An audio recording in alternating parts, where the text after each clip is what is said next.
네, 그리고 저희가 사전에 이준석 후보 어쨌든 개혁신당이 얼마 전까지 같이 계셨기 때문에 계속 집중해서 여쭤볼 수밖에 없는데 몇 가지 단어로 표현해달라고 이제 부탁을 드렸어요. 네. 그래서 몇 가지 또 친절하게 답변을 주셨는데 일단 키워드 중에 하나가 이준석 후보는 인간으로서 양치기 소년이다 이렇게 표현하셨는데 맞습니까? 네, 맞습니다. 네, 어떤 맥락인가요?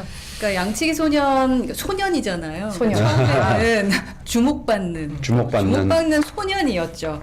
그런데 주변 사람들을 그러니까 약간 거듭되게 과장하고 왜곡하고 거짓말하는 것으로 주변 사람들이 이제 그를 알게 되고 또 보다 보니까 장난을 친다라는 게 그게 주변 사람들을 도구화시키면서 힘들게 한다라는 것을 알아간다.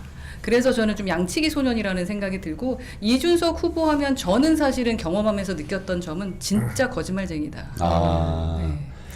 너무 여기서 더 말씀을 많이 하시면 또 큰일 날 것 같아요. 네.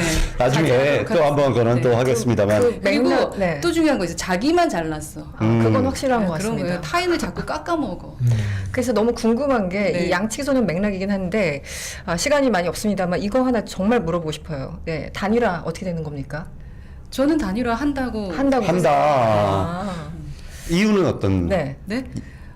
이준석 관심 없으면은 아무 짓도 안 해요. 근데 기자회견까지 하는 걸 보고 기자회견까지 하고 안 한다는 기자회견 하는 걸 측에서 보고서 그렇죠. 뭐 측에서 또 뭘 흘리고 예. 나는 모르는 일이다 하고 이 모든 것들이 우리 안철수 후보하고 네. 똑같은 그 길을 가는 그 길을 그를 가고 기울였다. 있다. 그래서 날짜도 제가 예측했잖아요. 28일. 28일 28일 날 전날. 그렇죠. 사전투표 사전투표 전날. 전날, 토론 다음 날. 아하, 마지막 토론 다음 날. 그날이 28일. 그게 딱 지난번 안철수 후보 케이스인데. 그렇죠. 그래서 그 말은 진짜인 걸 것 같아요. 이름은 나올 거예요. 이름은 나오죠. 사과는 나올 그렇겠지. 거예요. 왜냐면 이제 프린트는 25일이 마지막 투표용지에 네. 뭐 그거니까 나올 수 있겠죠. 우리 김영호님 어떻게 생각하세요? 단일화 아까 어떻게 제가 일부 때 말씀드리지만 저는 만약에 정말 자기가 단일화를 할 생각이었다면 저는 이번에 기자회견을 과연 했을까? 제가 좀 나이브하게 생각할 수는 있는데 일단은 저는 첫 번째로 그 선거운동원도 안 쓰고 그리고 차량도 없고 유세 차량도 없고 네. 그리고 공보물도 아까 이제 4피짜리 만들어서 하여튼 당선이 목적은 아닌 것은 전 확실하다 네, 이렇게 생각을 했고요. 두 번째는 단일화는 본인이 이제 그 단일화에서 주인공이 된다면 할 텐데 뭐 그건 불가능한 얘기잖아요. 저는 마지막까지 이준석 후보가 단일화는 안 할 거라고 저는 판단을 하거든요. 근데 제가 나이브한 생각일 수도 있습니다. 아마 제가 생각보다 좀 그래요. 좀. 그거 잘 알고 있고 네네. 또 허라 대표님 워낙 이준석 후보를 잘 아시고 있기 때문에 겪어봐서 네. 뭐 논문 쓰셔도 몇 권 쓰실 거예요. 쓸 수 있을 것 쓸 수 있어요. 챕터별로 하나하나 나올 것 같은데요. 당연히 이거 나왔어요. 같으면. 책 한 또- 3부까지 만들 수 있을 것 같아요. 또 양두구육으로 개장사를 하려고 할지 한번 또 좀 봐야 지난번에 되겠는데. 안철수 후보 둘이 만나서 이런 거 상의했나? 지난번에 어떻게 단일화 어떻게 했어요? 했더니 그거 윤석열 단일화 사례를 그 단일화 할 때 이준석 후보가 당대표였어요. 그렇기 때문에 네. 예, 맞습니다. 어떤 걸 얻어갔는지를 다 알고 그때 그 명태균이 프로세스를 그 과정 속에 있었죠. 있었죠. 예. 그렇죠. 이 있었다고 명태균은 기사도 나오고요. 그리고 명태균은 며칠 전에도 통화했잖아요. 그러니까 네. 그 예전에 당 대표 되기 전만 끝인 게 아니라 그 이후로도 쭉 있었고 아니 며칠 전에도 통화를 한 사람이니까. 그분의 페북을 보면 이미 단일화는 될 것 같고 그 명태균님의 페북을 봤거든요. 한번 봐보세요. 네네.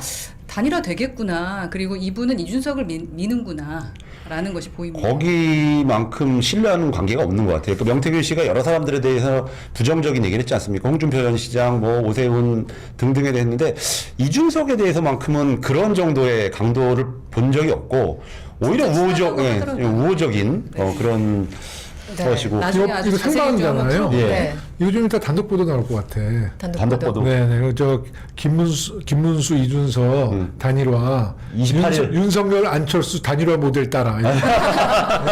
그 명태균 안철수 만난 의미적인 딱 기사 나오겠는데. 기사 나오겠습니다. 제가 하나 정말 궁금한데요. 이건 개인적인 궁금함을 넘어서 많은 분들이 궁금해하시는데 안철수 의원하고 이준석 후보는 정말 앙숙이잖아요. 네. 서로 정말 안 좋아하는 걸 우리 모든 국민들이 알고 있습니다. 아니 많은 국민들이. 근데 굳이 그 학식 뭐 그 자리에서 만났어요.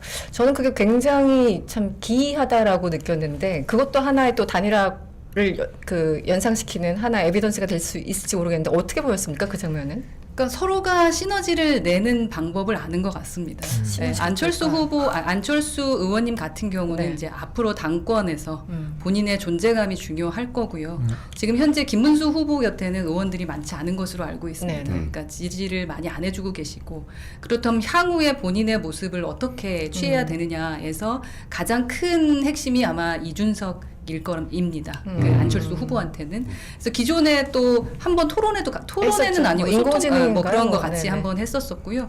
그리고 안철수 의원하고 이준석 후보하고 사이가 안 좋았던 것은 이준석 후보가 하도 공격을 해서 안 좋았었던 그랬었죠. 거고 좀 사실 예의 뭐 없이. 안철수 후보는 관심을 안 가졌었던 거였고 그러다 계속 가다 보니까 서로 앙숙이 됐던 거기 때문에 미운정이 쌓였나? 그렇죠. 미운정이 쌓였는지 아니면 서로 필요한 상황이 된 거죠. 예.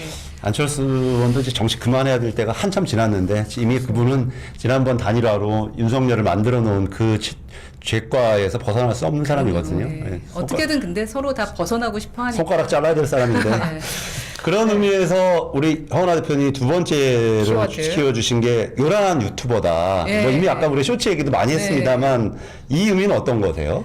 그러니까 좀 관심종자라는 뜻입니다. 정치 아, 엔터테이너. 정치 엔터테이너. 정치 엔터테이너로서 관심종자로 보인다. 그러니까 겉은 막 되게 화려한 썸네일 해놓고 했는데 들어가 보면 괜찮은 유튜버들이 있는데 그렇지 않은 것도 있는 거지 네네네. 않습니까? 포장만 번지르르 포장만 번지르르 하고 네. 본인은 들어가 보면 아무것도 아니더라. 그런 의미에서 말씀드렸고 그리고 모든 것을 좀 짤화하는 거를 좋아하는 것 네. 같아가지고 제가 한번 만들어봤습니다. 그게 아까 김진 전 의원이 얘기한 거가 그대로 나타나는 것 같아요.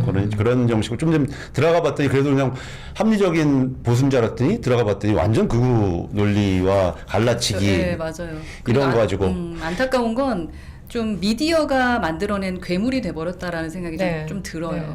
네. 그래서 왜냐- 키우려다가 괜히 한때는 괜찮았었던 정치인이라고 좀 믿고 싶거든요. 그 정치인이 완전히 그냥 정치 엔터테이너가 돼버렸다라고 생각합니다. 한때는 괜찮았던 거 맞나요? 저는 동의하기가 조금 난 어렵습니다. 그러지 않았으면 제가 너무 괴로울 것 같아. 그러니까 저는 대표적인 사례가 그런 얘기를 해요. 그러니까 외국인 노동자에 대한 임금 문제를 얘기하면서 임금 차별. 임금을 차별해야 된다라고 하면서 논쟁이 붙으니까 캐나다 무슨 사례를 가지고 와요. 팩트체크 나왔죠. 예. 그런데 아시는 것처럼 이제 미국과 우리나라의 사례가 다 다르고 캐나다도 그런 제도를 잠깐 했다가 결국은 폐지가 맞습니다. 되었다고 하더라고요. 네, 왜 이유는 결국은 문제가 심각하기 때문에 아마 본인은 알고 있었을 거예요. 그게 결국 잠깐 했다가 폐지된 거를 알고 있었는데 그거를 딱 그 순간 얘기를 합니다. 그러면 상대방은 그걸 뭐 알고 있지 않은 이상 당황할 수밖에 없고 잘 모르지 않습니까? 바로 맞받아 대응할 수 없는데 그걸 딱 보여주면서 아 내가 이만큼 알고 있어 나 잘났어 요거를 딱 짤로 만들기 위해서 자랑하기 위해. 그런데 이제 결국 팩트 체크 해보면 아무것도 아니고 사실은 이미 폐지되고 이런 것이 진실인데 결국 그런 것만 계속 노리는 그렇게 정치를 하는 것 저는 같더라고요. 어저께 사실 TV 토론을 보면서 저는 같았던 생각이 만약에 외국에 나가 있는 한국 청년들의 그 임금. 최저임금을 차별했다 그러면 어떻게 그러면 사실 우리가 문제 제기를 하는 거잖아요. 그렇죠. 인권의 문제든 여러 가지 문제. 거기에 이준석 후보는 뭐라고 답변을 했을까? 그 질문 네. 괜찮아요. 그 질문 좋은 질문 같아요. 그러니까 왜 우리가 국내에 있는 외국 노동자만 생각하냐는 거예요. 특히 우리나라 민족은 4대 강국에 100만씩 있어요. 많죠. 뭐 우리 중국- 디아스포라가. 네. 그래서 저는 어떻게 그냥 문득 생각이 든 거는 외국의 노동자들이 한국의 사례를 비추어서 외국에서 미국에서 트럼프가 이 정책을 어떻게 이준석 후보의 말한 그 정책대로 한국 유학생들이나 한국인들한테 최저임금제를 차별을 두고 줬다 그러면 이준석 후보는 그거를 과연 동의할까? 그 질문을 이준석 따라다니는 그 기자들 중에 한 명이 제발 좀 해주기를 바라고요.